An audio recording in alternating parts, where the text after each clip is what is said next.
Thank you, ma'am. Thank you. Hi, everybody. I know it was, oh, good. We're still getting some seats here. We're good. Welcome aboard, everybody. Thank you very much for being here. Nice and air-conditioned, not like outside.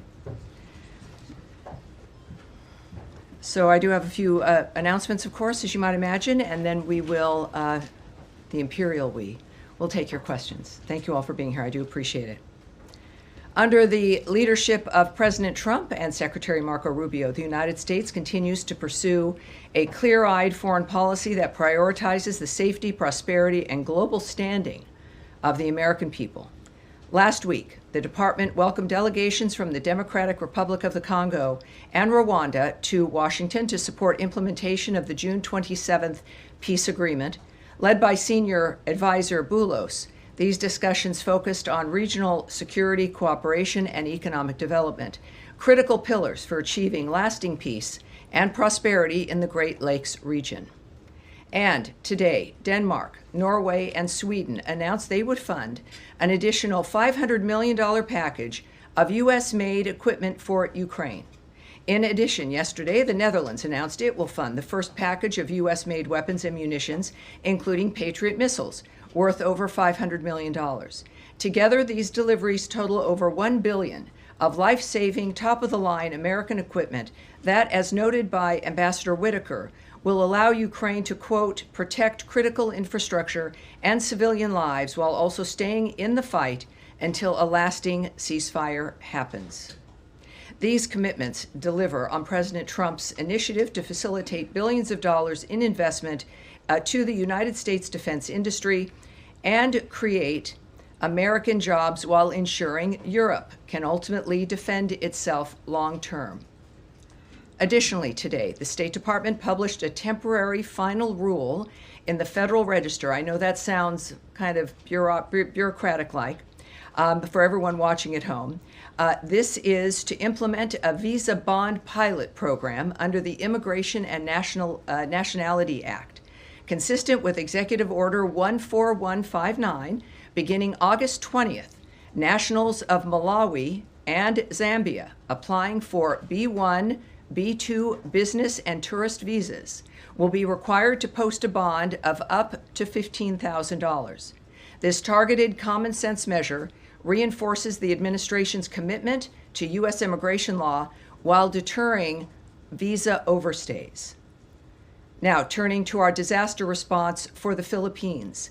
With $250,000 in funding from the Department of State, the World Food Program is transporting family food packs to flood-affected people across central and northern Luzon, with nearly 14,000 delivered to date. The department is providing an additional $250,000 to provide emergency shelter assistance to meet the needs of over 15,000 disaster-affected individuals.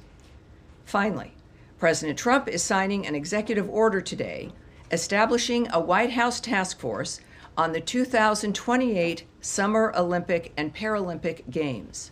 With Los Angeles set to host the World, the task force will coordinate across federal, state, and local agencies to ensure streamlined visa processes, robust security, and efficient transportation. This action highlights America's enduring role as a global leader and premier destination for international engagement, tourism, and sports diplomacy.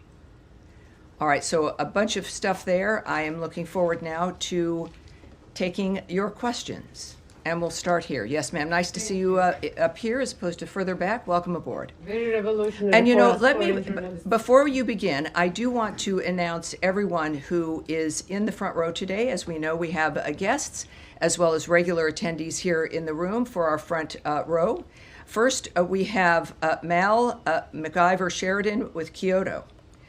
We have Sarah Karakam with Hulk TV Turkey. Sean Fleetwood with The Federalist. Adam Credo with the Washington Free Beacon. I know your avatar on social media. Now everyone's going to be able to see your face. John Lyons, or is it John or Kamen? Kamen, welcome aboard. Kamen Gok with ABC Australia. And Jacob with the Times of Israel. Welcome aboard. Nice to see you again. Saw you this morning. All right, everyone. So now again, Sarah, let's start with you. Thank you very much.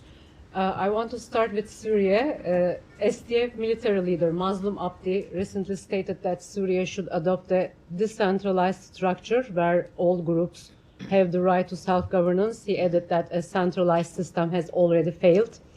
He also said that during his meeting with U.S. Ambassador to Turkey and Special Envoy Thomas Barak, that Ms. Barak came to understand that Syria cannot be governed from a single center. Given that and considering Turkey's strong opposition to any form of Kurdish autonomy in the northeast due to SDF's ties to PKK, an organization that is reportedly now engaged in a disarmament reintegration process in Turkey, albeit with no formal outcome yet, does the U.S. support the SDF's apparent push to establish a parallel or federal governing structure rather than reintegrating into the central Syrian regime? Has the U.S. position on Syria's territorial integrity shifted or softened in any way? So in general about Syria, I think that this is important. First thing I want to do is read a tweet from Ambassador Barak, our ambassador to Turkey, as well as, of course, our special envoy there in the Middle East as well, Syria and Lebanon. He tweeted, disturbing violence erupted yesterday, this was on August 4th, I should say, in Suwaida and in Manbij. Diplomacy is the best way to stop violence and build a peaceful, lasting solution. The United States is proud to have helped mediate a solution in Suwaida and to be co-mediating with France the reintegration of the Northeast into a unified Syria.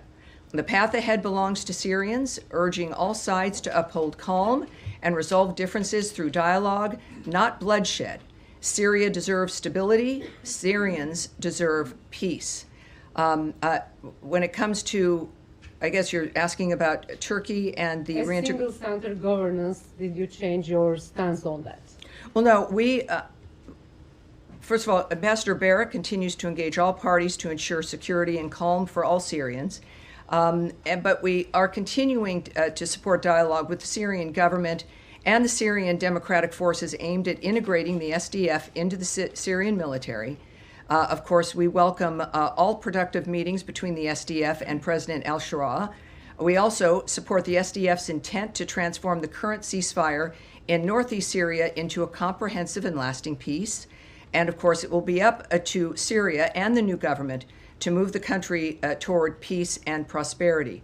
I can say that when we look at the notion of a comprehensive, inclusive government, of course, that is the way that it has to work. And I think, as we've talked before about places that have been unstable, that's been the point, is that we're working for stability. And I think our position previously still stands, certainly.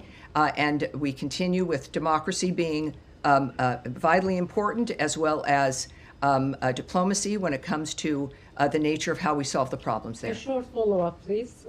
Is the U.S. following Turkey's newly formed parliamentary commission that is reportedly working to end PKK's armed campaign, potentially through reforms and in counterterrorism criminal legislation change for a peaceful transition? If so, how might that effort affect your approach to northern Syria and your ongoing partnerships on the ground? Well, first of all, we won't comment on actions that governments are taking internally when it comes to legislation or moves that they seek to make. Nor will I discuss the impact on what our negotiations might be or our relationship with other governments that are affected by something like that. At the same time, I'll take that back to a degree to see if there has been any remarks or elements that might be helpful. And again, for those watching at home, when we say we're going to take back a question, it means that we're going to get an answer to that question in some form and get it back directly to the reporter as well. So I think we've got a good track record in that regard. All right, yes, Leon. Yes, hi, thanks, Tammy. I'd like to speak a little bit about Gaza. The Israeli Prime Minister had a cabinet meeting earlier. They're settling on a new plan for Gaza, which according to certain reports would mean reoccupying all of Gaza.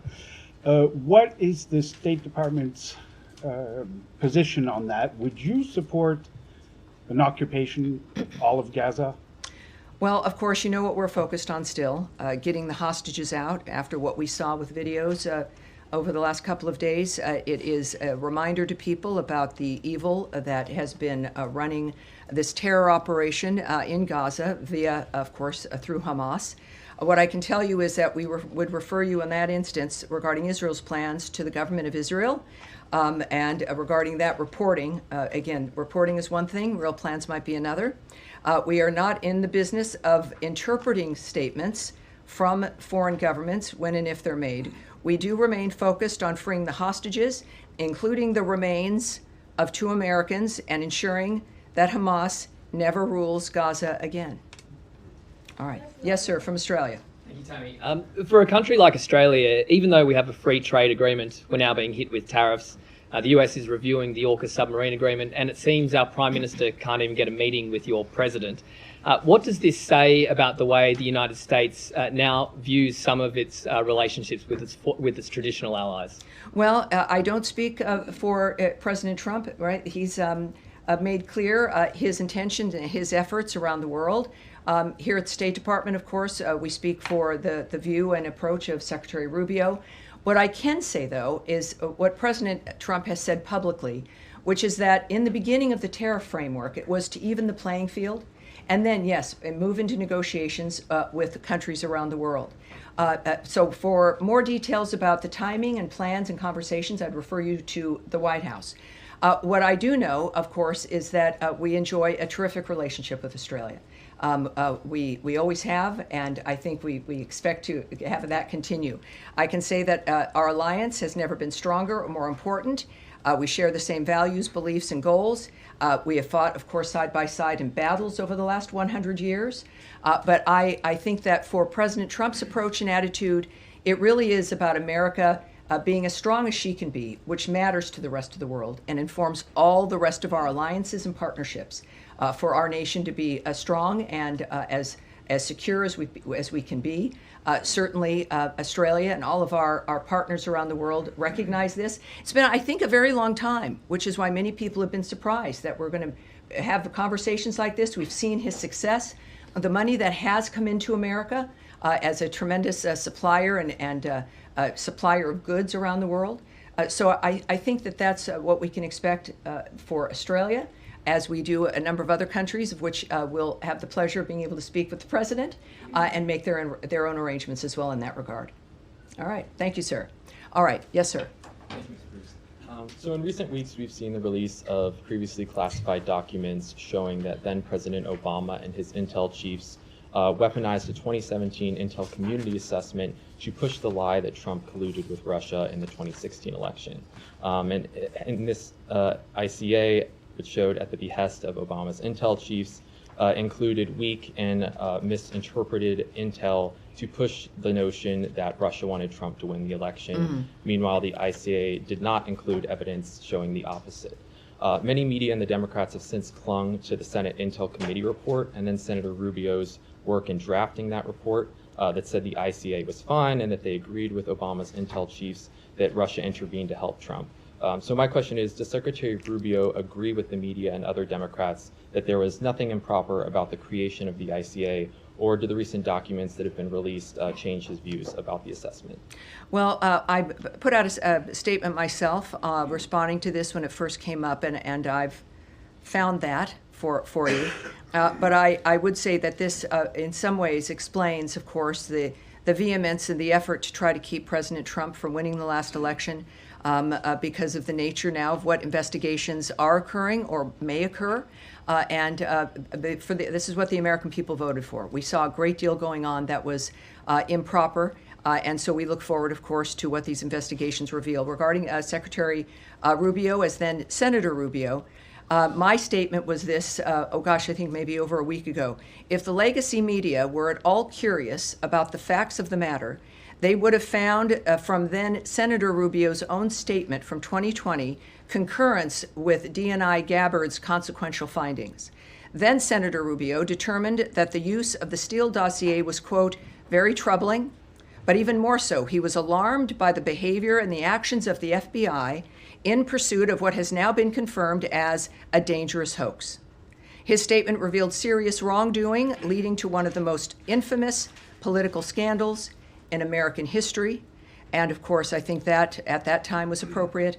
And as all of us who are here and grateful to be here and blessed to be here, we are also grateful for the American people seeing through that and putting President Trump back in office. A quick follow-up, if I may. Right, sure. So you're saying that Secretary Rubio disagrees with the assessment from Democrats and the media that the drafting of the ICA was on the up and up? Well, what I can say and what I always caution people in this room to not do is to not draw an extended conclusion about something that I presented. What I presented is what I presented.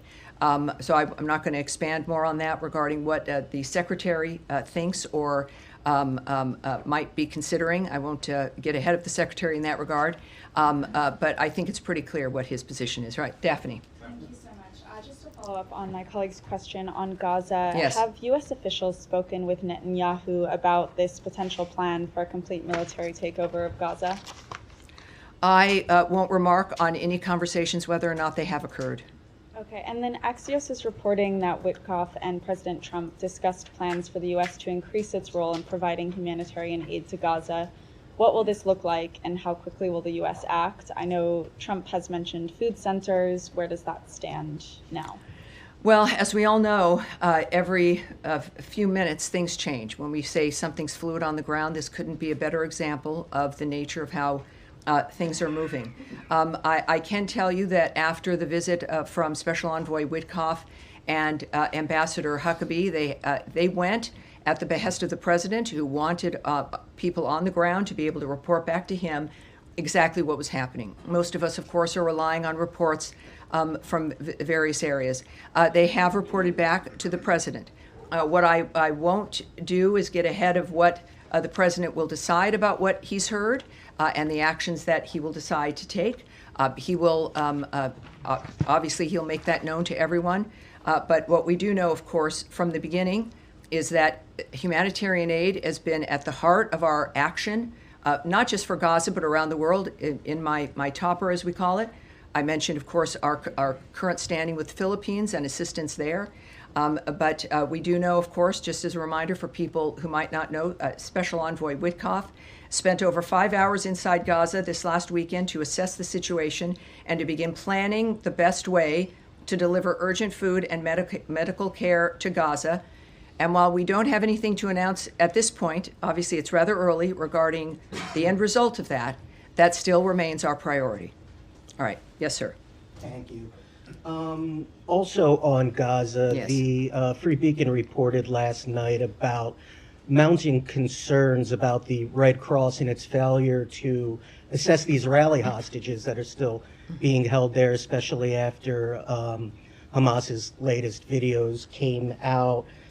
Folks I spoke to said to me that are actually looking at reassessing the U.S. relationship with the Red Cross because of this. So I wanted to ask you, one, about that. Is that an option with Congress to reassess the Red Cross's position over there?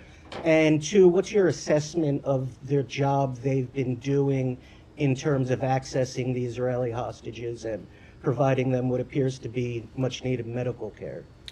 Well, I won't speak about the Red Cross or Israel's reaction to that.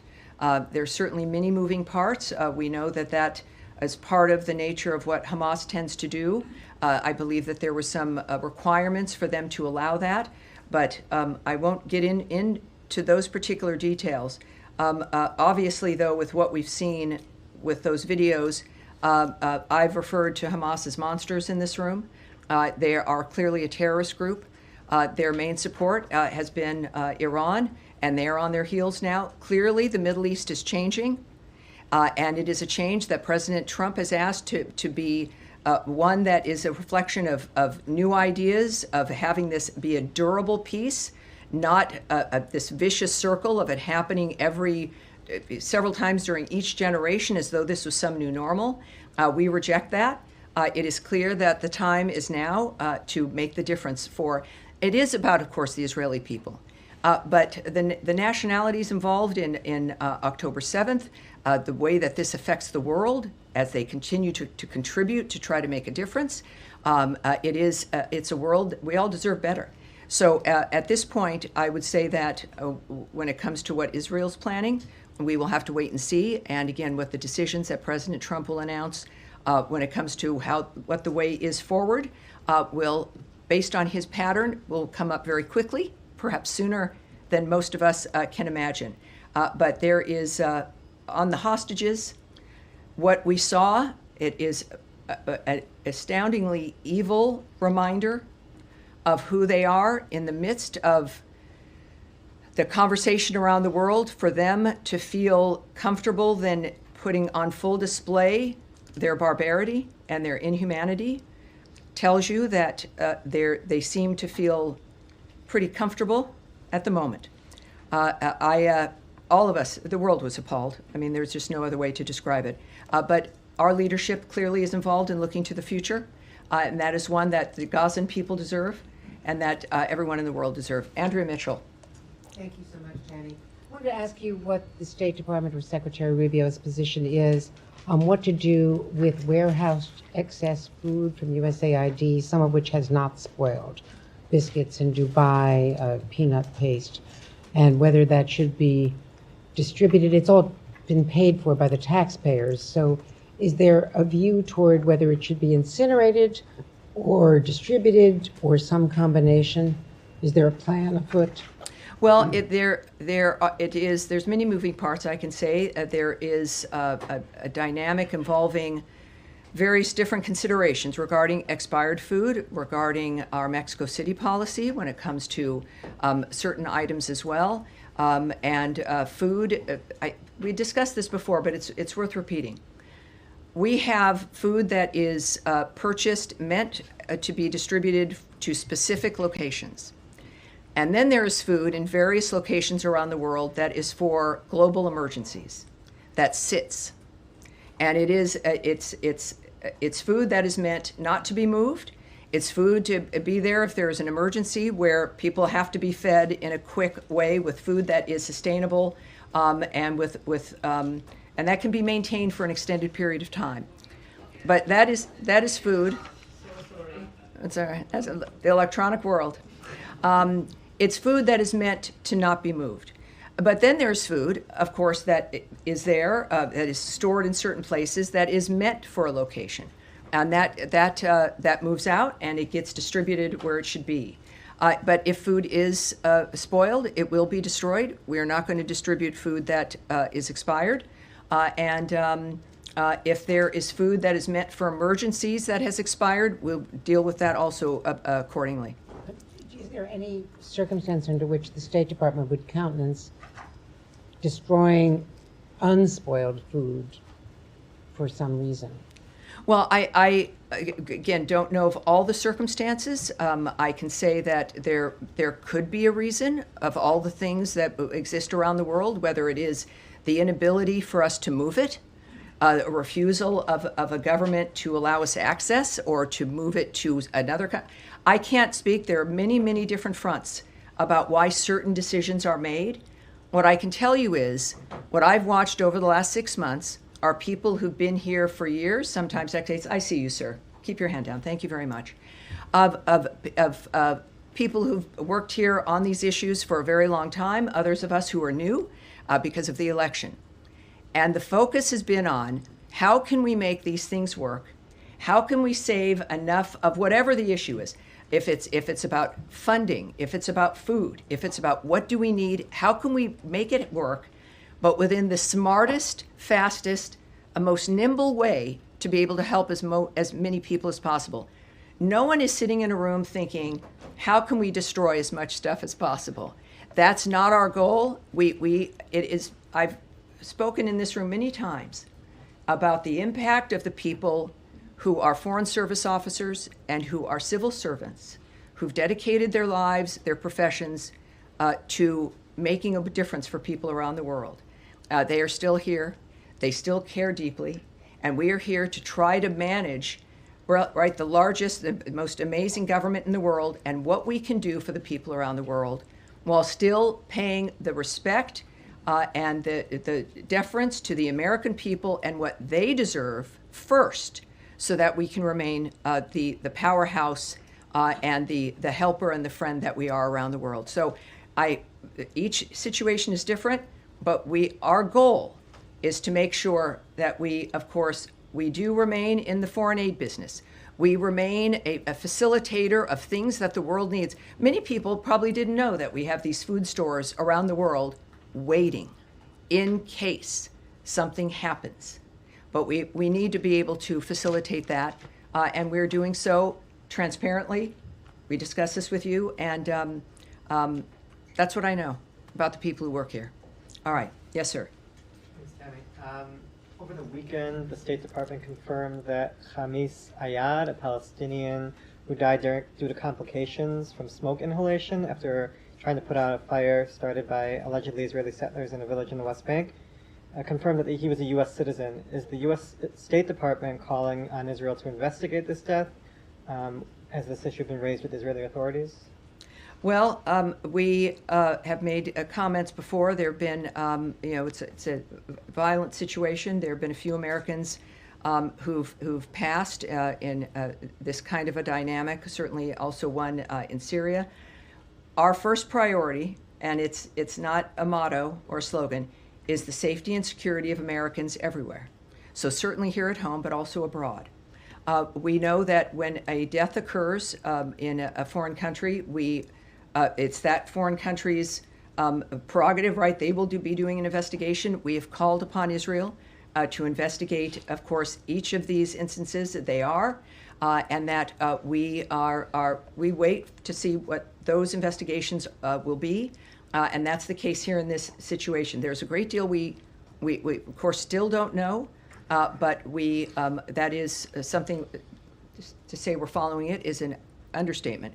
We are on that and every other situation that has impacted an American citizen, wherever they may be in the world.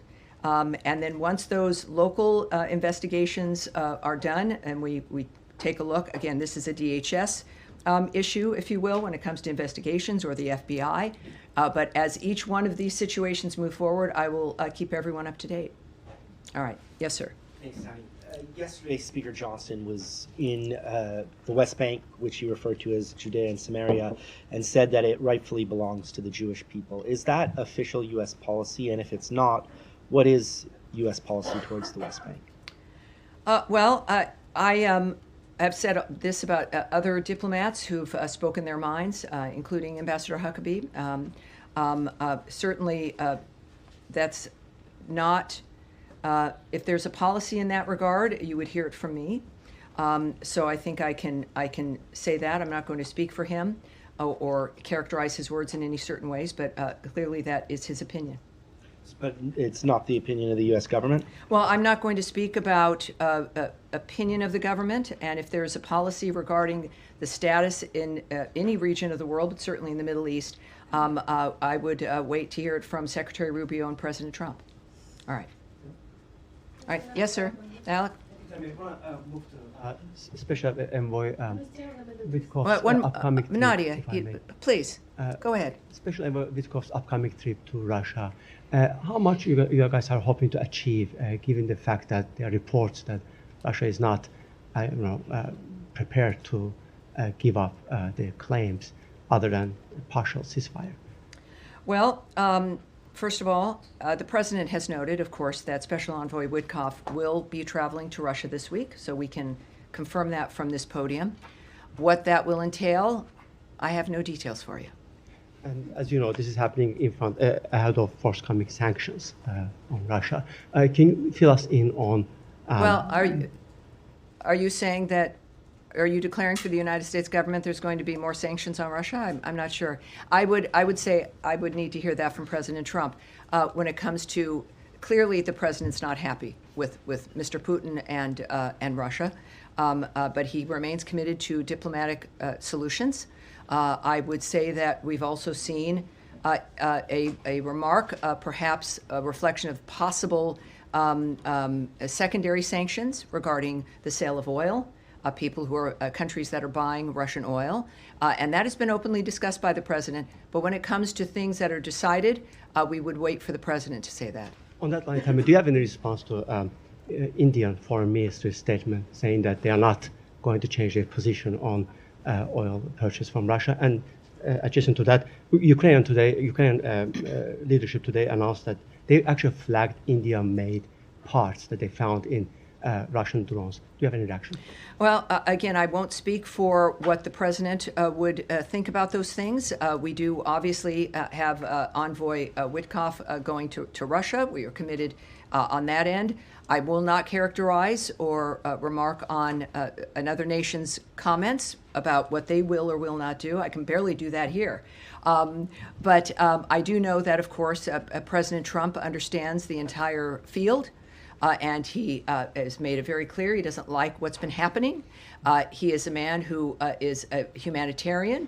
He has spent all these months now getting people to the table, finding a solution. But he's a realist, and he when he says something and you can see where he's moving, he's very transparent. That is the voice that you need to hear from. So he is the guiding hand. And when it comes to what Russia is doing and those nations that are facilitating this war on Ukraine, it will be up to President Trump about how to respond. All right? Yes, at the end there. Tomorrow, August 6 marks 80 years since the United States dropped the atomic bomb on Hiroshima. The U.S. ambassador to Japan will also participate in the event in Hiroshima. Do you have any comment on that? And what is the current administration's basic policy on nuclear weapons? Thank you. Yes, I do have a remark on that. Thank you, sir. So for tomorrow, 80 years ago, the United States and Japan concluded a devastating war in the Pacific. For 80 years, the United States and Japan, however, have stood shoulder to shoulder to safeguard peace and prosperity in the Pacific. Tomorrow marks a solemn day of reflection and remembrance as we honor the people of Hiroshima and their enduring message of peace and hope. For 80 years, their resilience has inspired the world, and their spirit of reconciliation has strengthened the U.S.-Japan alliance and our shared commitment to peace and prosperity. Today, our two nations stand together as close allies, facing the future with unity and purpose. By embracing the promise of possibility, we have forged a partnership that serves as a beacon of freedom and progress for the world. It is, if I may just add, that it is a perfect example of the nature of what can be accomplished with two nations when we work together, and the nature of friendship, the beauty of Japan, and the fact that we can stand here 80 years later and speak to that. I appreciate. Thanks for being here, sir. Yes, Thank Mike. you, Tammy. On Gaza Humanitarian Foundation, Special Envoy Witkoff at his tour inspection of GHF sites last week, we were initially told when the U.S. came aboard as a financial sponsor of GHF that there'd be an ongoing review, essentially to determine if the money is being spent in a wise manner. So a month on now, I guess, or a little bit more, can you point, I mean, beyond just the number of meals, and I know you say it's never enough, can you pinpoint down to a more micro level, A, B, and C is working really well, D, E, and F are areas of concern? Can you get into that assessment? Well, you know, I really can't. GHF could get into that, but I know the numbers get to be so big, it becomes something maybe that's not of interest, but it's over 1 million meals that have been distributed. I think that matters to the people that have been able to have those meals. And yes, he mentions the fact that it's never enough, because I remind people we don't expect it to be enough. And that's why we work to change the situation. I can refer you, though, also, again, to Special Envoy Witkoff's approach and his attitude, is that the visit was to make that determination about what else needed to happen in a framework that could be enough. And I've noted, of course, the only enough would be in an arena that was not a war zone, and where you could actually build and facilitate something that could serve the people of that region. Very quickly, President Trump remarked on Sunday evening he wasn't sure if Ambassador Waltz would be a member of the cabinet as the eventual UN ambassador, which was a change because Elise Stefanik was supposed to be. Secretary Rubio have a position as to whether he wants the UN ambassador to be in the cabinet? Well, I love when you ask me the questions that you know I can't answer. So I'm not going to speak to what the president is thinking or considering regarding the cabinet or what other elements might be involved, nor will I talk about Secretary Rubio's opinion about what may or may not happen hypothetically. All right. Thank and you. now to Nadia, thanks for your patience. Thank you so much, Tammy. I wanted to press you again on the Gaza plan. The president said clearly and many times that he wants to end wars in the Middle East, and I believe that's the secretary's position. Yes, that's true. How does Netanyahu's plan or proposed plan of reoccupying Gaza fits into this vision, considering that many people believe that without American weapons, Israel cannot carry with this war? So you have lots of leverage to advise Prime Minister Netanyahu whether to take this decision or not. Well, you know, what I do love is when you're in the Oval Office and you're able to ask President Trump a direct question, which you've been able to do, and it's been very impressive. That is a question for the president. I would say, though, that and I'm, again, thrilled to be here with his leadership, in that we've seen him display what his commitment has been, which is to stop the suffering, end the carnage, bring peace for the who wouldn't if you had the wherewithal to do it. Of course, that's what we're doing. I certainly won't speak to what Israel's plans are. There's been many reports. I'm not going to speak to news reports or what another government is planning or not planning. What I do know is that this government, the Trump administration, is focused on this. It's clear. This is what they intend to do. He wants this to end. He said that from the beginning, that the actions that we would take, it wouldn't be about months or years, about meeting to have meetings, and that there's resolutions. As a businessman, you've got to have a point where something is developed and produced and done. So I would say that considering we know that the Secretary Rubio, of course, working very closely, and also as the acting NSA with the president in the White House, that we have, I would argue, the best minds in the world dealing with and deciding how to implement this notion that war-torn ravaging and suffering should never be someone's normal.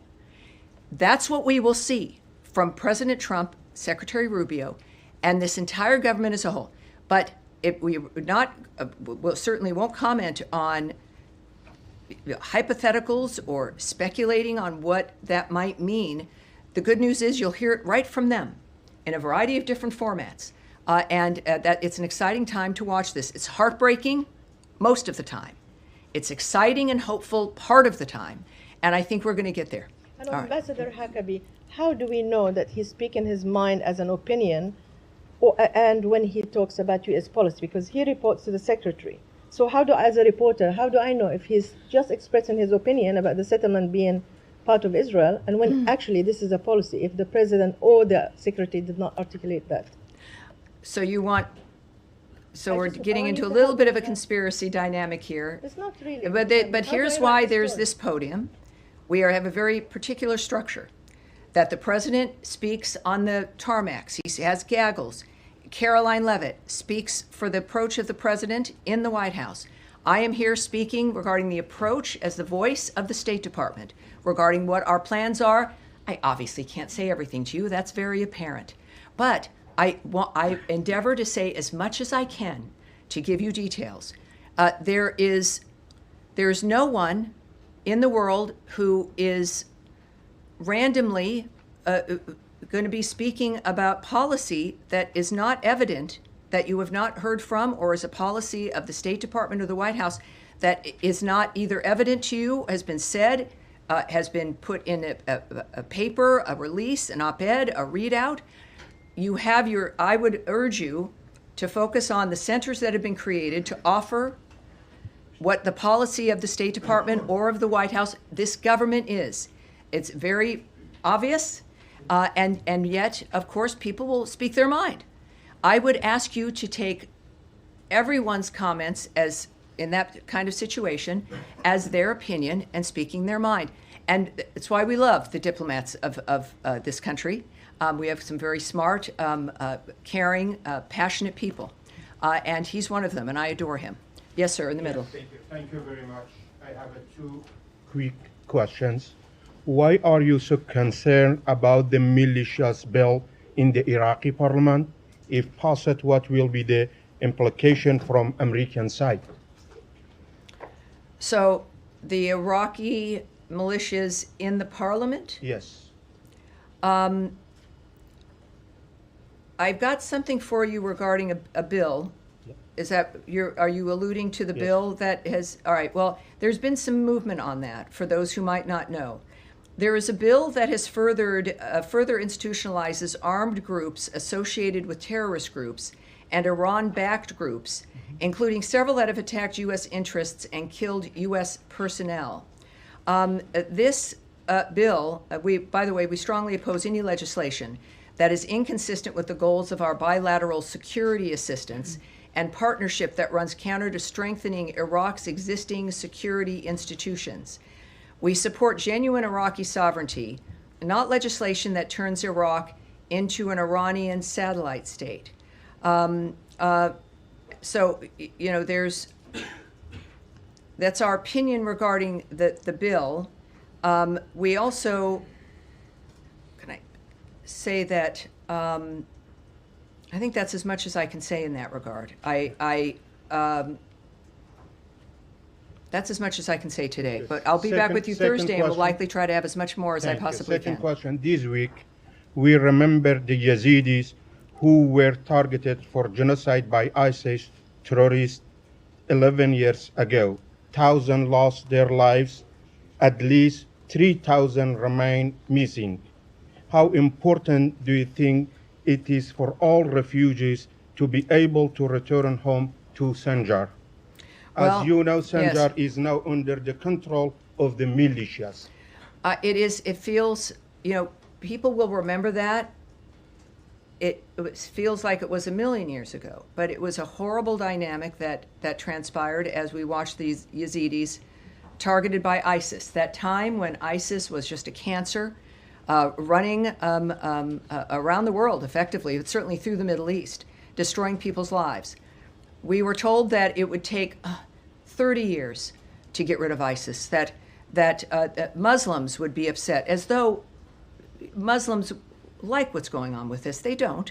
This is not an issue. This was a horrible terrorist group. Of course, President Trump got into office and was not afraid of the nature of that. It would take forever. And he wiped them out in about 18 months. And we forget, you know, we move on. There have been other horrible things that have happened. But we did that. And part of that massacre, part of that genocidal action throughout the Middle East, certainly at least, by ISIS, targeted the Yazidis. So, yes, this was 11 years ago. Thousands lost their lives. 2,700 remain missing, never found. And what I can say is this. It is important that survivors receive support as they pursue justice. Security and stability in Sinjar are key for the safe and voluntary and dignified return of the Yazidi community. Yazidis deserve the opportunity to rebuild their lives and homeland. So that's what we'll say there. Thank All right. you very much. Thank All right. you. All right. So, go ahead. Nice to see you. Nice to see you. Just to clarify on the question about GHF, did Special Envoy Witkoff come away favorably impressed with what he saw of its operations last week? Well, his statement, which I read at the beginning here, spoke to the fact that we're going to be continuing to look to how best to get humanitarian aid and to further our goal for the humanitarian aid. I have nothing further to say regarding his assessment of GHF or what that additional work or expansion might look like. Okay. And on his portfolio in Russia, there are reports that the Russians are proposing a limited air truce, a cessation of drone and missile activity. Would that be satisfactory to the U.S. in order to forestall sanctions? Well, you know, I can't say anything about either one of those questions. First of all, I won't comment on or speculate on what a diplomatic choice would be regarding what's offered or what's not offered. I don't know that. Nor would I suggest that I would know what President Trump would find suitable. And that's who this decision rests with. And on the purchases of oil, I think both India and China have indicated that they fully intend to continue purchasing Russian oil, whether or not U.S. sanctions are imposed. Is the U.S. seeking additional leverage in order to change Russian behavior, or what other levers is it going to reach? Well, we know there's, of course, there's sanctions. There's what's known as secondary sanctions, which is what we're talking about now, sanctioning a country or a company or others that might be doing business with a country that we have sanctioned in this instance. I know that President Trump, as we all know, has many tools in his tool chest. This is one of them. He has invested a great deal and will continue to, regarding the wars and the conflicts around the world to stop them. And as a businessman, he likes to use, understandably, the tools that can make a difference with countries. We usually, of course, that is about economy, the economics of what's happening. And that's a very specific approach. It's something every country can understand. It's a role that America can play. And certainly at the direction of President Trump, it makes a huge difference in what certain countries feel. Whether that's enough for him, what else he might do, I won't get ahead of him or speculate. All right. Yes, sir? Excuse me, on Iran. The Iranian government has established a Supreme National Defense Council. How does the U.S. see this? Does this show that the Iranians are getting ready for further escalation? And are there chances of future talks between Iran and the U.S.? Well, we are aware of the reports that they've set up this new defense council following, of course, the 12-day war, the Iran-Israel conflict. And I have no further comment for you. Except maybe that. Yes. Yes, sir. Next to you. Yes. I was wondering if you have any update on the case of Sifal Musl, who was a Palestinian American, was killed a few weeks ago, last month to be exact. And Ambassador Huckabee said that he called on Israel to aggressively investigate the murder. If you have an update on that, and if not, you can get back to me anytime. But also, are there like any kind of communication between the U.S. government and the Israeli governments on stopping this from keep happening? Because apparently there is a pattern.